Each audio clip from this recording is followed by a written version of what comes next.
On the news, 3 killed as explosion rocks Kogi State ahead of President Buhari's visit to commission projects.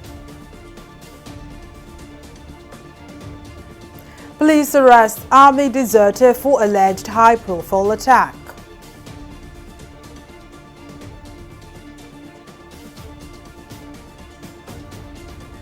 And tribunal dismisses Shagoni's petition, affirms Oyebanji as Ekiti State Governor.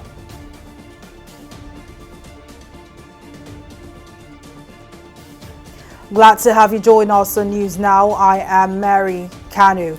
3 persons have been killed following an explosion in the Okene area of Kogi State.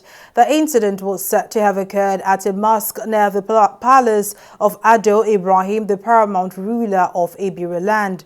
The explosion occurred few hours to the arrival of President Muhammadu Buhari to commission some projects in the north-central state.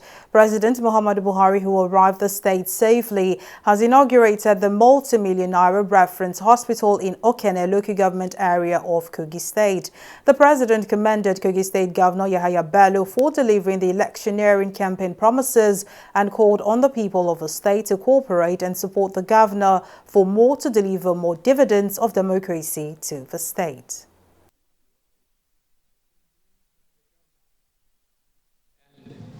His team on the many projects we would have commissioned across the state today. They include the new Confluence University of Science and Technology at Osara, the Confluence Rice Mills at Ejiba, township roads networks at Ida, Okene, and Kaba, and interstate roads in the 3 senatorial zones. Kogi State is also playing host to long sections of Nigeria's 614-kilometer AKK gas pipeline, and when it starts operating next year, there will certainly be economic and other multiplier benefits for the people of Kogi State. In his remarks, Kogi State Governor Yahaya Bello appealed for the completion of the Ajaokuta Steel Company, adding that no country can achieve industrialization without iron and steel. I will not fail to appreciate all that you have done for us. He just mentioned one, which is the payment of the debt owed to the past concessionaire of Ajaokuta Steel Rolling Mill. No nation can boast of any industrialization and development without iron and steel. And you have commissioned that, and by the grace of God, we are confident that you are going to ensure that that Ajaokuta Steel Rolling Mill is up and running before the expiration of the time.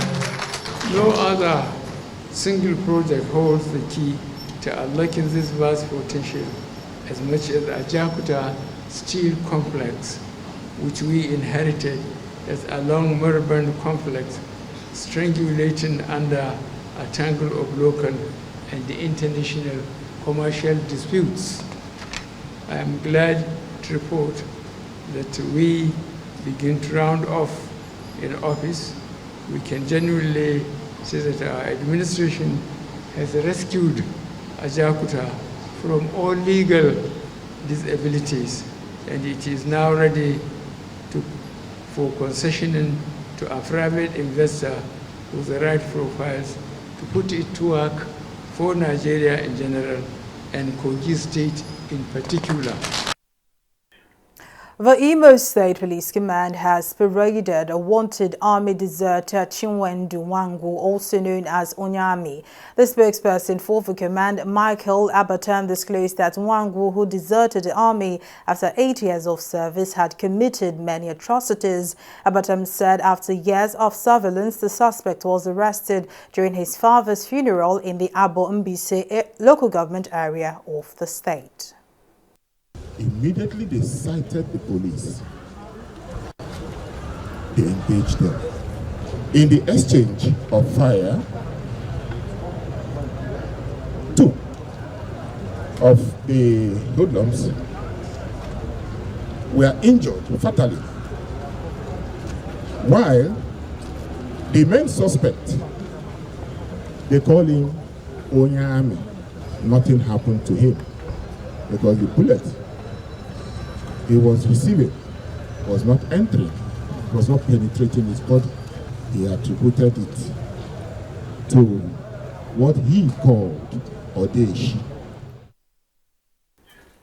Away from security to politics, the Ekiti State Governorship Election Petitions Tribunal sitting in Ado-Ekiti has upheld the victory of the candidate of the All Progressives Congress, Biodun Oyebanji, in the June governorship election in the state. The three-man tribunal, chaired by Justice Wilfred Pochi, ruled that the allegations of election rigging, vote trading, and procedural violations raised by the candidate of the Social Democratic Party, Segun Oni, were vague and unspecific. The tribunal equally struck out the request for disqualification of the deputy governorship candidate of the APC for alleged certificate forgery, saying the issue was not brought up within the expected 21 days period legally allowed, and that raising new facts and pleas midway would amount to breach of injunctions.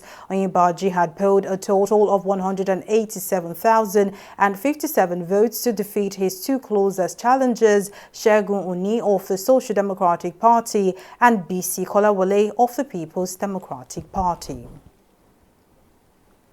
The House of Representatives has condemned in totality the killing of a female lawyer, Rahim Bolanle, by an assistant superintendent of police, Drambi Vande, on Christmas Day in the Aja area of Lagos State. The House is also set to investigate the ugly incident that led to the death of the 7-month-old pregnant lawyer. Sponsor of the motion, Representative Ibrahim Obanikoro, expressed worry that the deceased is the second person shot this month by officers from the Ajere Police Division in Aja, Lagos State. He asked the House to, as a matter of urgency, investigate the matter and recommend that police officers be banned from consuming alcohol as a matter of principle. The House notes that on Sunday, December 25th, 2022, Mrs. Rahim and her family were returning from church when they were pulled over in Aja area by officers of the Nigerian police. Without any altercation, one of the officers, ASP Drambi Vandi, aimed at and pulled his trigger, killing Mrs. Rahim on the spot. Mrs. Rahim was 7 months pregnant with twins. Mr. Speaker, concerned that the same incident happened earlier in the month, 7th of December to be precise, by officers from the same Ajiwe police station, gunned down a young man by the name Gafaru Braimo, which sparked a bit of civic unrest. Mr. Speaker, worried that this type of occurrence happens often across Nigeria and that the officers usually get away with shooting and killing same innocent citizens they swore to protect. The motion, I believe this was your constituency, and the gruesome murder of the young lady has been public front burner in the last couple of days. Indeed, very, very unfortunate. I think straightforward enough. Your prayers are straightforward. We'll just put the question. Those in support, please say aye. Those against, please say nay. Ayes have it. The Inspector General of Police, Usman Al-Kali Baba, has again promised that justice will be served in the murder of a Lagos-based lawyer, Bolanle Rahim. The IGP made the pledge on Thursday while receiving Lagos State Governor Babajide Sanwo-Olu at the force headquarters in Abuja, the nation's capital. Al-Kali Baba, who cleared the air on the identity of the police officer arrested in connection with the murder of the late Rahim, explained that contrary to speculations that the suspect, Drambi Vandi, was switched with the real culprit, the man arrested has confessed to the crime and assured that there will be transparency in the handling of the case. In his remarks, Governor Sanwo-Olu said his visit to the force headquarters is to brief the IGP on the security situation in Lagos, as well as get an update on the late lawyer's case. The governor condemned Rahim's murder and the earlier murder of 31-year-old Gafaru Braima of Land Estate, a job by operatives of the Ajere Police police station at Lagos. While calling on the police to ensure that justice is served in the matter, Governor Sanwo-Olu promised that the Lagos state government will partner with the force leadership, especially in his state, to provide body cameras to officers who are on patrol. The federal government says it will soon announce salary increments for civil servants and public officials due to the steady increase in consumer goods. This was, as it said, a presidential committee on salaries is currently reviewing salaries with a plan to announce its decision in early 2023. Minister of Labour and Employment Chris Ngige disclosed this to State House correspondents after a closed-door meeting with President Muhammadu Buhari at the Asa Rock Villa, Abuja. On the federal government's position on the 8 months outstanding salaries owed public university lecturers, Ngige said the Labour Ministry was asking the court to consider the sections of the Constitution concerned. But the average Nigerian is currently going through a hard time as prices of staples have doubled.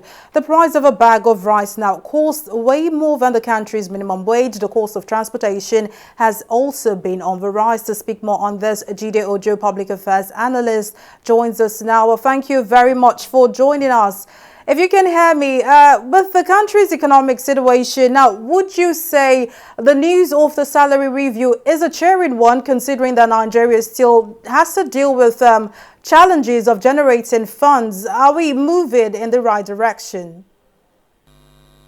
Well, it will say so, but I'm afraid I'm not seeing this as a cheering news. Given the fact that we have hyperinflation, and I'm not sure whether, even if the federal government is able to pay an increased salary, whether the states will be able to. And don't forget, the minimum wage was supposed to be reviewed every 5 years. Now, I'm not sure it's up to 5 years the 30,000 minimum wage was agreed with the labor union. And don't also forget that this was a law by the National Assembly. Because after the agreement, the president actually sent an executive bill to the National Assembly for passage into law. So, any increase done by Buhari administration in the new year, knowing full well that the next general election will be in less than 6 months, in less than 60 days, may be like a great gift, because you need to look, you rightly pointed out issue of revenue generation. How much are we generating? We are told by the Minister of Finance that 123% of our revenue will be spent on servicing our debt in 2023. So how did the president or the federal government intend to fund increase in wage? Sorry to cut you here, but there are comments from all you said. Also, there are comments that the timing of a salary review could be more political than the socioeconomic realities that we are currently faced with. Now, do you agree with this? Very well. I agree with them that this is political, and that's the point I'm trying to make. That this is not like to win votes in the 2023 election. Because there's no economic fundamental to support a salary increase at this point in time, when many states could not pay the 30,000 minimum wage. So if you go increase salary because you want people to vote for APC in February and March 2023, what happens when incoming administration comes in and they could no longer pay? That will generate labor crisis for the new administration that will likely come in by May 29, 2023. So it is like a big gift. And I think there should be a lot of thinking through before this is ratified, because you need to think about sustainability. You need to think about it. And then which National Assembly will ratify this increase if it happens? Knowing full well that as the National Assembly goes on recess, they may not be back until after the election in 2023. So I see this more as a political move than an economic reasoning on the basis of what is available, the statistics available. We are not earning enough revenue. So how do you intend to meet this monthly obligation if you jack up the salaries and emoluments of civil servants and public servants? Well, all right. Now, Jide Ojo, Public Affairs Analyst, thank you very much for your time and your contribution. We'll take a break here, but still to come, Senate asks the CBN to extend cash withdrawal deadline to June 31st, 2023. We'll bring you details of the story and more right after this break.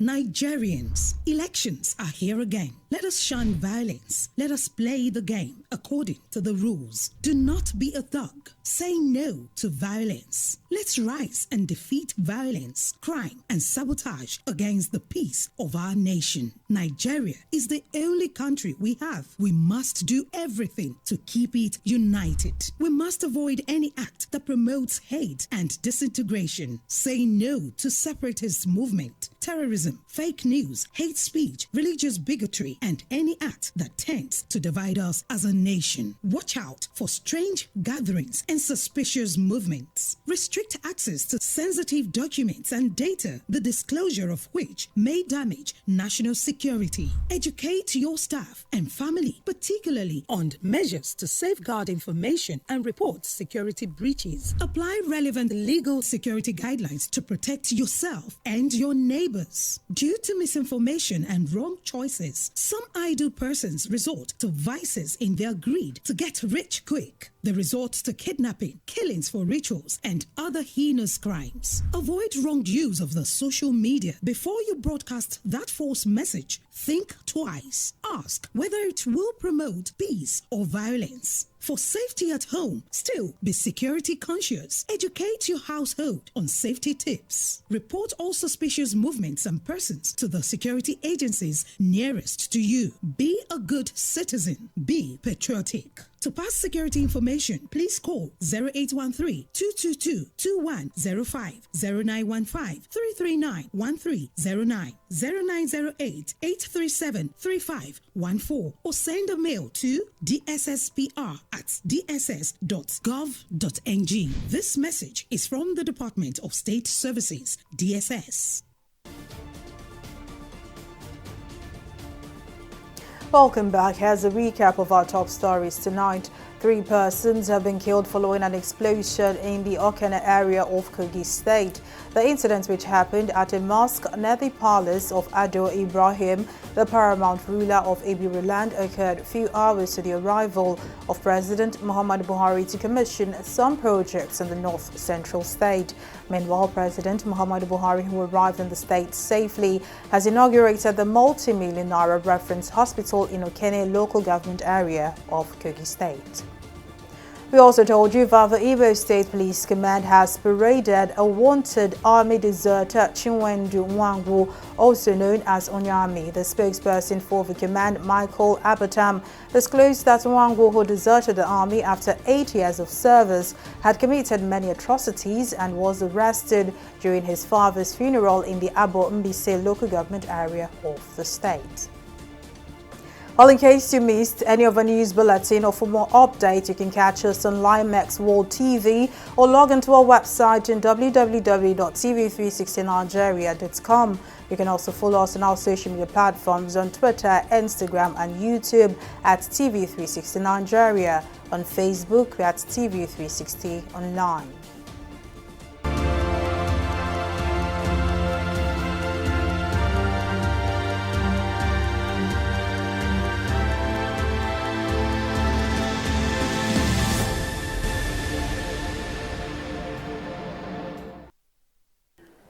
And now to COVID-19 stories, an update. An explosion of COVID-19 cases in China as the country lifts its zero-COVID measures could create a potential breeding ground for new variants to emerge, health experts have warned. China announced this week that incoming travelers will no longer have to quarantine from January 8, the latest major reversal of strict restrictions that have kept the country largely closed off to the world since the start of the pandemic.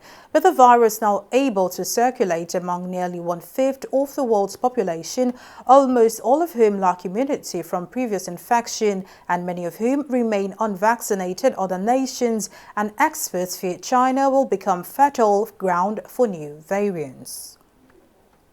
And the U.S. has become the latest country to impose COVID testing on visitors from China after Beijing announced it would reopen borders next week.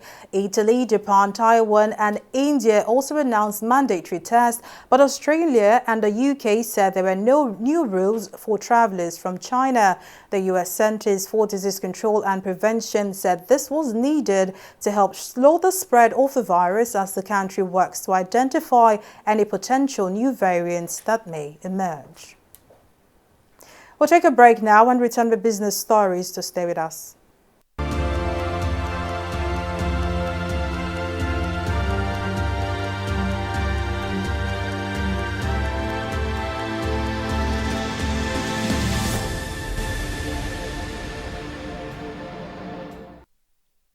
The Independent National Electoral Commission INEC has fixed Monday 12 December 2022 to Sunday 22 January 2023 as the dates for the collection of PVCs nationwide from 9 a.m. to 3 p.m. daily, including Saturdays and Sundays. All registrants who are yet to collect their PVCs or requested for transfer of registration, as well as those who applied for replacement of lost or damaged PVCs, can now visit INEC local government offices where they intend to vote to collect their PVCs. Collection of PVCs will be further extended to ward level for those who are unable to collect theirs at local government offices from Friday 6th to Sunday 15 January 2023. Thereafter, the exercise will be reverted to the local government offices of the INEC until Sunday 22nd January 2023. Remember, only those with PVC can vote on election day. Collect your PVC now to vote. It is your duty. This message is brought to you by the Independent National Electoral Commission, INEC, making your votes count,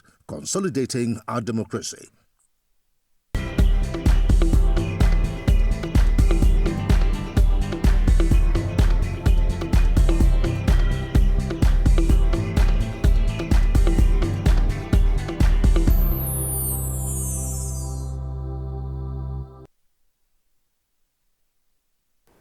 Welcome back. Folashade Ogurinde now joins us with business updates. Folashade, what's the latest? Many thanks, Mary. In business, the senators appealed to the Central Bank of Nigeria, CBN, to extend the deadline for the withdrawal of old notes from circulation from January 31st, 2023 to June 30th, 2023. The appeal was sequel to the adoption of a motion raised by Ali Ndume, senator representing Borno South, during the plenary session.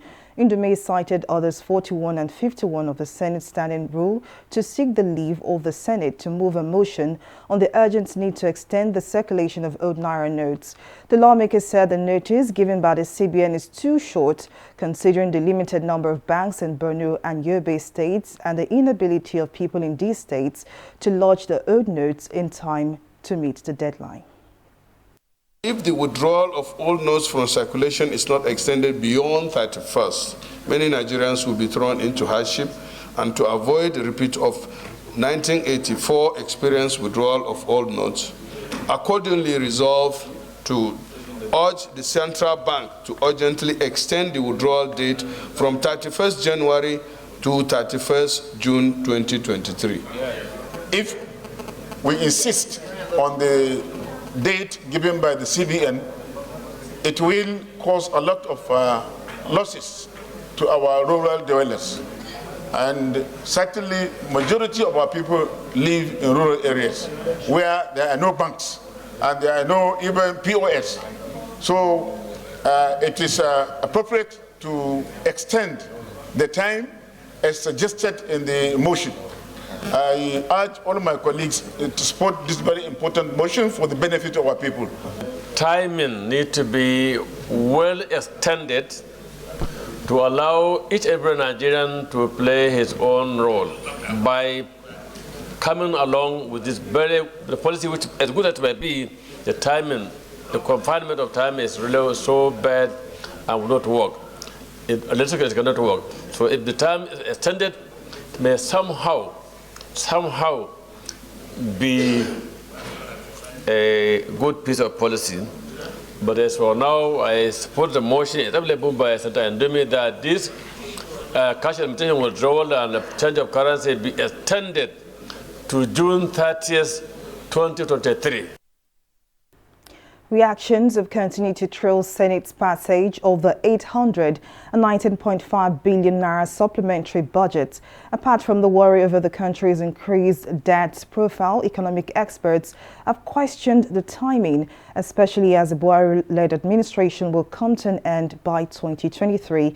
In an interview on Analysis, the Chief Executive Officer of Kauri Assets Management Limited, Johnson Chukwu, says the timing might lead to duplication of budgeting process, adding that expenditure will be solely dependent on ability to borrow more fund.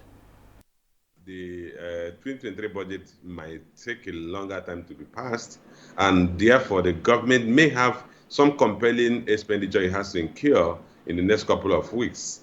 But having witnessing the fact that that supplementary budget was passed at the same time when the 2023 budget was passed, it actually creates room for concern because the question is what do you have in that supplementary budget that shouldn't have been embedded in the 2023 budget, given that the 2023 budget has also been passed and was also passed same day. And I think it now leads to duplication or duplicity in the budgeting process. Again, the budget has been passed and ahead of the end of the fiscal year, and then it's left for the president to sign that budget into place so that he will maintain the reputation he has already built as the president who has been implementing the budget January to December. I didn't see any more justification again for extension of that budget. And then if you consider the fact that they are saying, okay, they want to extend the budget so that they can implement more of the capital expenditure. Well, we'll take a break here and be back with a review of the stock market. Just stay with us.